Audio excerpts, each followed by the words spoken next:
Esta semana hablaremos de los factores que afectan el gamma ray, tanto el simple como el espectral, en particular los factores que afectan cada uno de los elementos radioactivos de interés. También mencionaremos las correcciones que normalmente hacen las empresas de servicio para las correcciones por efecto de ambiente y de la disposición de las herramientas, calidad de hoyo, etc. Además, tomaremos como ejemplo una de estas correcciones que luego será parte de las actividades a evaluar esta semana. Comencemos entonces con lo concerniente a los temas 3 y 4 de este módulo 12. Existen factores que pueden afectar en mayor y menor medida las mediciones de gamma ray.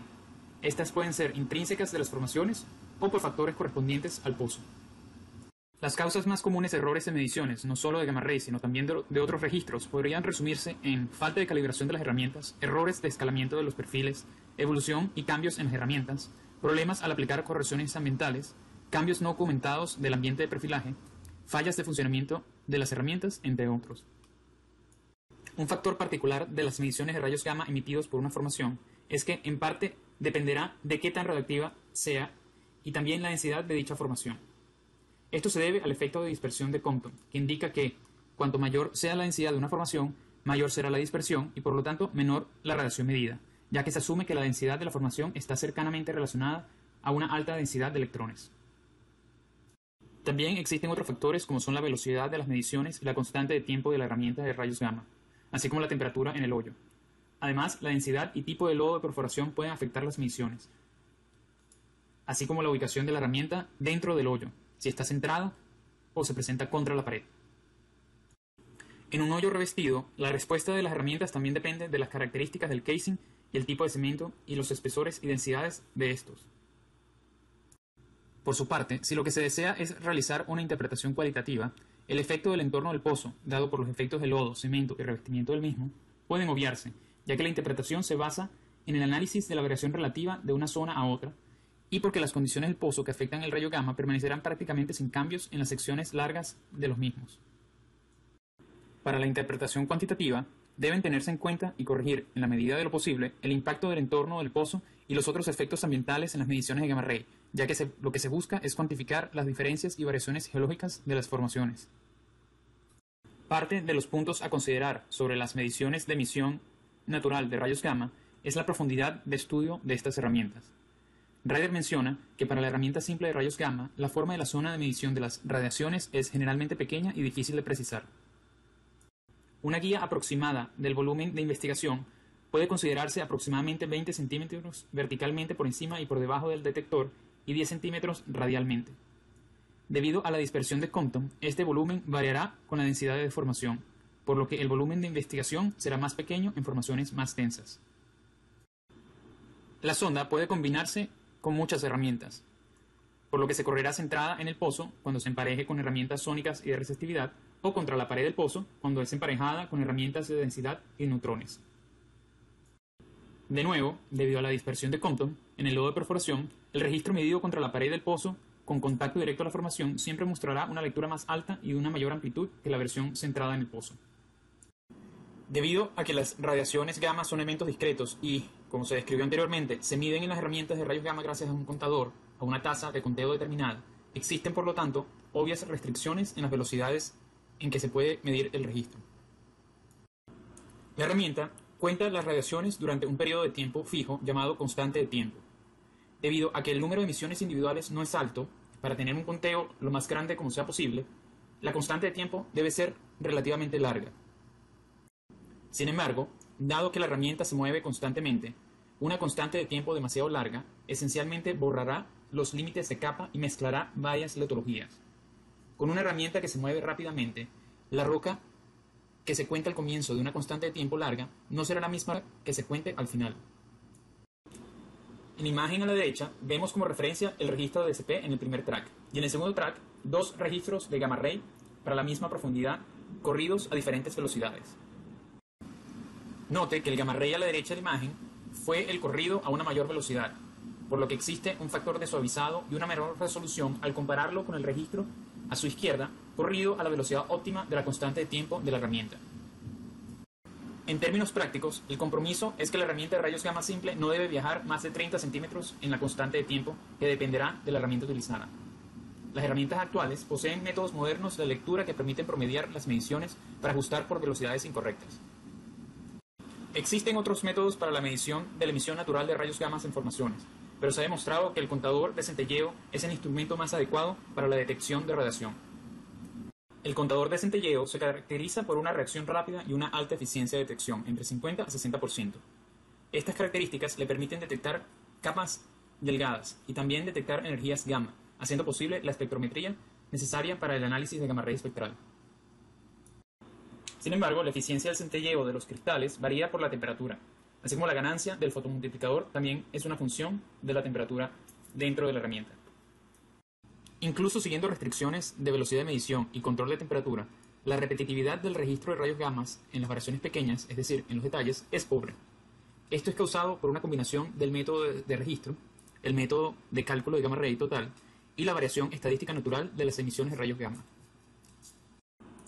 Una comparación entre el registro principal y la sección de repetición o entre corridas separadas de la herramienta de rayos gamma da una indicación empírica de la extensión del problema. Como ya mencionamos antes, la herramienta espectral es también sensible a los efectos de velocidad de registro, esencialmente porque la tasa de conteo de las ventanas de medición de elementos individuales son muy pequeñas. Debido a que la constante de tiempo generalmente es fija, la variable significativa es la velocidad de registro. Las velocidades más bajas permiten conteos más altos por intervalo de formación. Muchos registros espectrales tienen una repetibilidad deficiente, que puede ser el resultado de la velocidad de registro en lugar de cualquier error inherente. Es una buena práctica ejecutar una sección de repetición en la que cada registro espectral pueda jugar la variabilidad. Además, los métodos de interpretación deben tener en cuenta el nivel cuantitativo de variabilidad, sobre todo si son de interés las variaciones a pequeña escala. El registro de mediciones de rayos gamma simple es relativamente poco afectado por las irregularidades del pozo a pequeña escala, pero su eficiencia y detalle sí se ven perjudicados por grandes derrumbes en las paredes del pozo. El efecto se debe al aumento en el volumen del lodo de perforación entre la formación y el detector de rayos gamma, que causa una mayor dispersión de Compton y una consiguiente disminución en el valor del registro de rayos gamma, como se describió anteriormente. Como mencionaremos en un momento, la mayoría de las compañías de servicio publican gráficos para corregir el tamaño del pozo con el peso del lodo, entre otros efectos ambientales. Un efecto bastante diferente es el causado por el uso del aditivo de lodo radioactivo cloruro de potasio. La radioactividad del potasio es detectada por la herramienta de rayos gamma y el resultado habitual es un marcado aumento de los valores absolutos.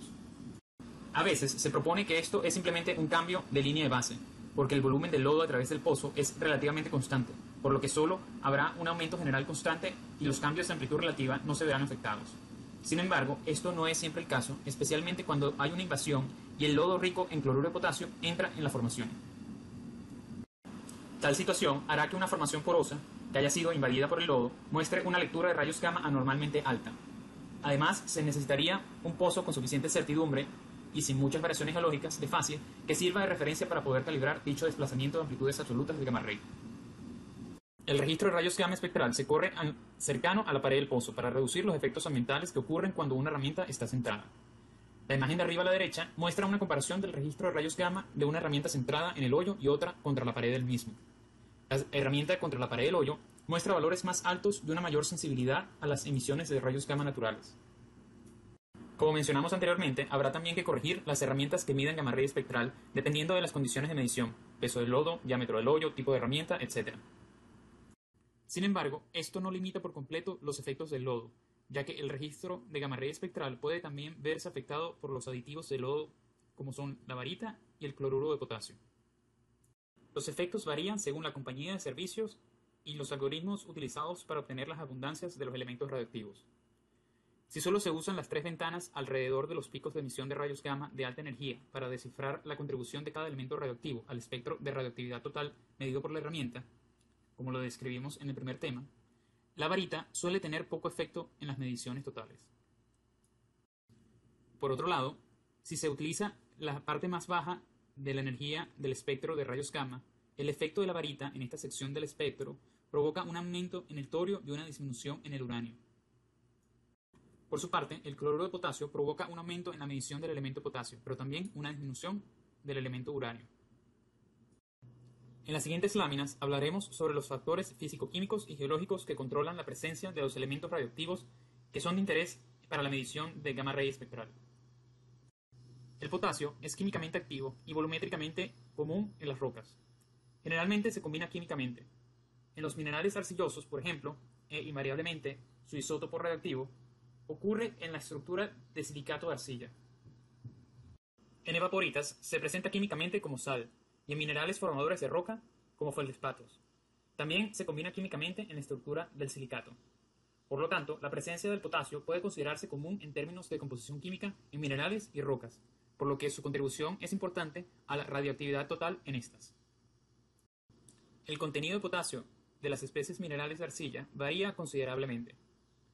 Como lo muestra la tabla superior, las silitas contienen, y por mucho, la mayor cantidad de potasio por peso, mientras que la kaolinita tiene muy poco o nada. La consecuencia de esto es que la mezcla de arcilla con alto contenido de kaolinita o esmectita tendrán mayor radioactividad de potasio que las arcillas compuestas esencialmente de lita o micas. Sin embargo, y dado que la mayoría de las arcillas usualmente resultan de la mezcla de varios minerales de este grupo, las diferencias discutidas anteriormente son atenuadas.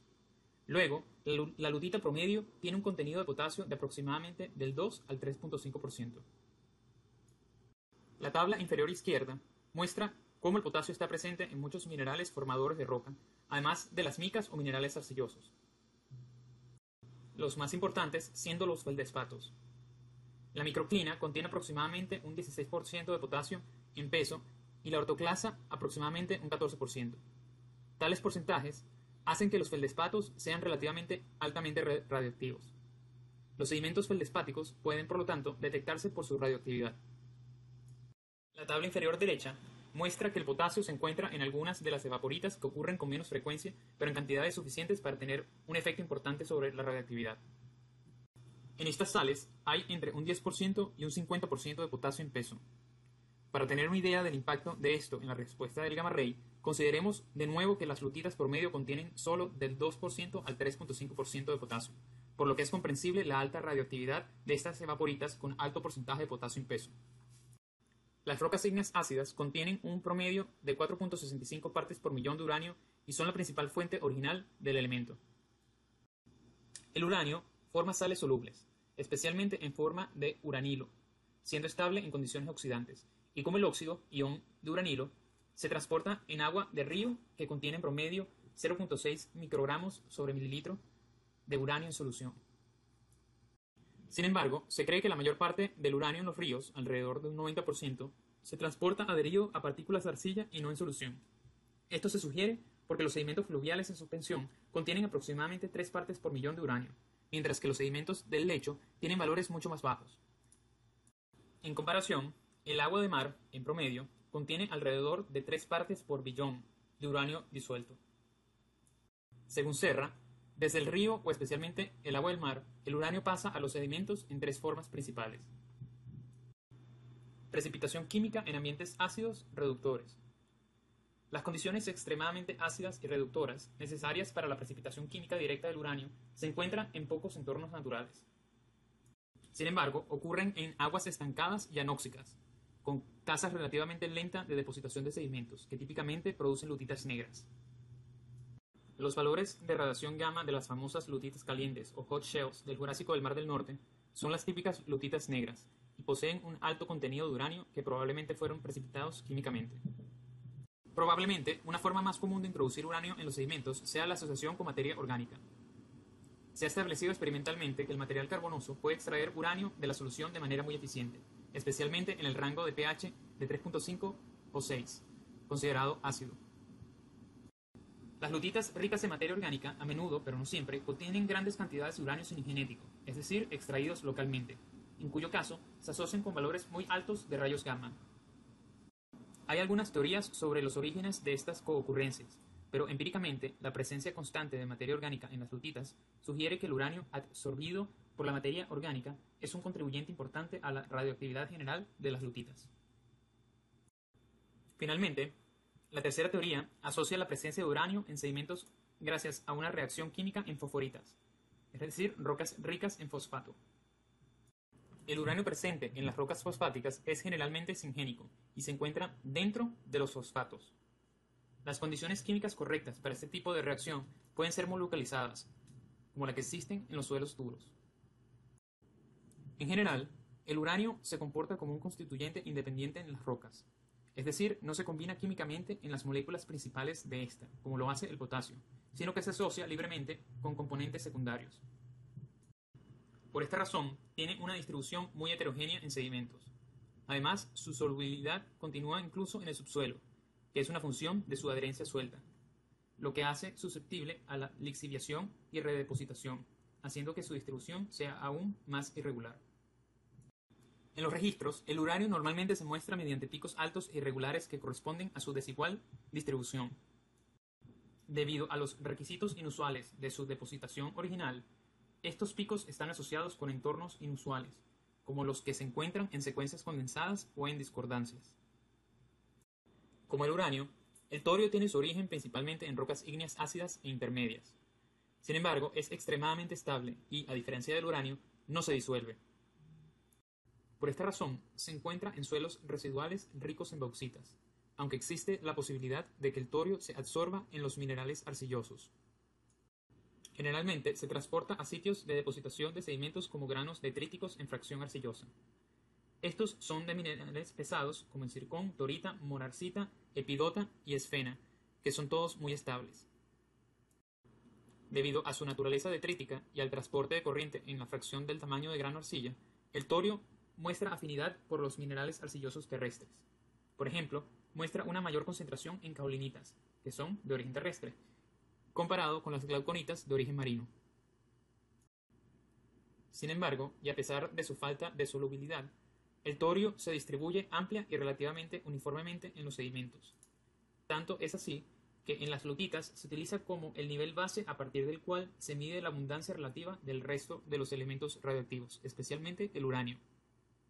Hablaremos de esto más adelante en el módulo cuando analicemos el uso cualitativo y semicuantitativo del registro de gamma ray espectral. Esta tabla fue tomada del libro de Malcolm Ryder publicado en el 2000 y puede tomarse como un resumen de algunos de los factores que afectan tanto a las herramientas de gamma ray simple como a las espectrales. Además, comenta de qué manera afectan los registros y qué tan comunes son dichos efectos. Recomendamos pausar el video para tomar el tiempo necesario para detallarlo. Cada medición tiene imperfecciones que dan lugar a un error de visualización que tiene componentes tanto aleatorias como sistemáticas. Los errores sistemáticos a menudo se pueden reducir. Si surge un error sistemático de un efecto reconocido, el efecto puede cuantificarse. Si el efecto es de tamaño significativo en relación con la precisión requerida de la medición, se puede aplicar una corrección para compensar su efecto. En consecuencia, no se puede esperar que una medición que no ha sido corregida cumpla con sus especificaciones de precisión. Es por esto que las mediciones erróneas deben corregirse. Sin las correcciones, las interpretaciones geológicas pueden que sean de baja certidumbre. Las correcciones para los registros de gamma ray, tanto simple como espectrales, más comunes, son las conocidas como correcciones por efecto de ambiente. Las correcciones ambientales se realizan en diferentes pasos del ciclo de datos. Algunas correcciones no pueden separarse de las respuestas directas de las herramientas. Este es el caso de las herramientas de densidad, que siempre se corrigen a través de las tasas de recuento de diferentes ventanas de energía. Algunas correcciones se realizan en tiempo real cuando la herramienta está en el fondo del pozo. Este es el caso, por ejemplo, de las correcciones por Caliper para los registros de densidad y porosidad de neutrones. La validez de esta corrección debe verificarse cuidadosamente, y en cualquier caso, los datos sin procesar deben de registrarse simultáneamente para que la corrección pueda eliminarse en caso de que sea necesario. Estas correcciones difieren del primer grupo en que pueden rechazarse más fácilmente. Otras correcciones se realizan en la superficie en el sitio del pozo, después de que hayan sido tomadas las mediciones de registro. Las empresas de servicio generalmente proporcionan algunos paquetes de procesamiento que se realizan justo al final de la toma del registro. Tales correcciones requieren que el ingeniero de registro haya recibido la capacitación adecuada y los clientes hayan especificado sus requerimientos. Paquetes más elaborados permiten la aplicación de correcciones sobre rayos gamma espectrales. Otras correcciones se realizan en el centro de cómputo, con procesamiento estándar. Algunas correcciones pueden necesitar más potencia de cálculo de la disponible en el sitio de pozo, pero podrían clasificarse como automáticas en el sentido de que solo exigen una simple selección de parámetros de entrada. Existe también el procesamiento interpretativo e iterativo en el centro de cómputo, que requiere varias pasadas y la intervención de un analista de registros experto.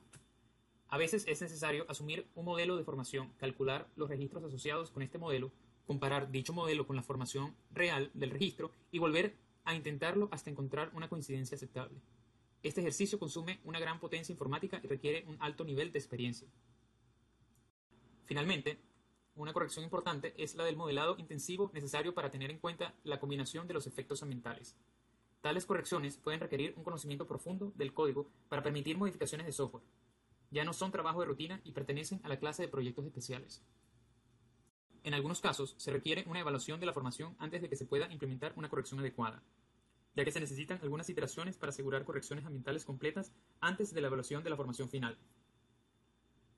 Parte de las correcciones de registro, y en particular de rayos gamma, se recomienda la integración de todos los datos disponibles, ya que a menudo cada medición de registro se corrige independientemente de las demás.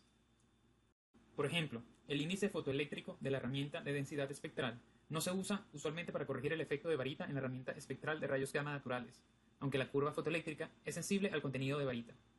Debe entonces aplicarse correcciones cruzadas en un software integrado y capacitado para tomar en cuenta todas las entradas y mediciones necesarias. A veces es necesario un modelado adecuado y detallado de las formaciones. Es posible que al principio se tome una representación del medio ambiente que suele ser demasiado simple. Esto podría ser un buen enfoque al comienzo del proceso, pero a veces es necesario un modelo más realista y complejo para explicar y corregir los registros. A veces es también necesario tomar en cuenta la información multisensor para describir el entorno.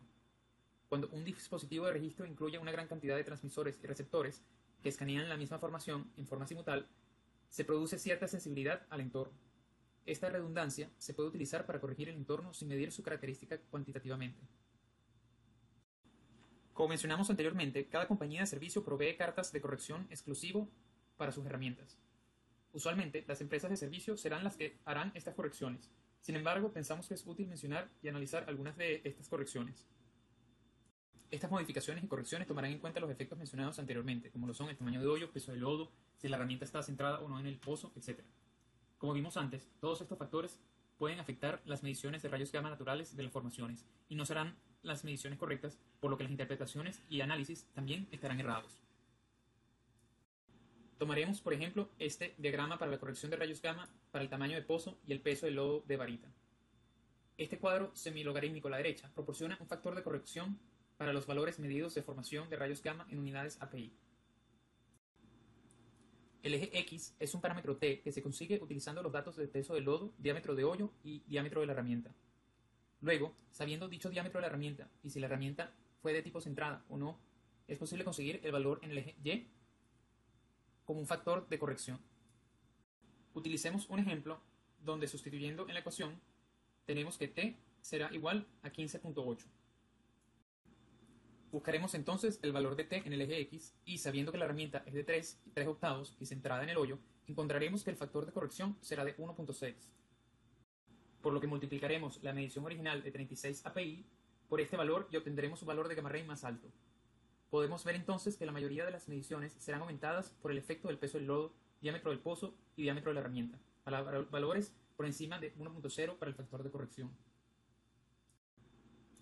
Además, vemos que cuando la herramienta está centrada en el hoyo, el multiplicador será mayor. Esto quiere decir que la medición original estuvo más afectada, es decir, disminuida, por no encontrarse contra la pared del hoyo. Hemos concluido este segundo video cubriendo los temas de los factores que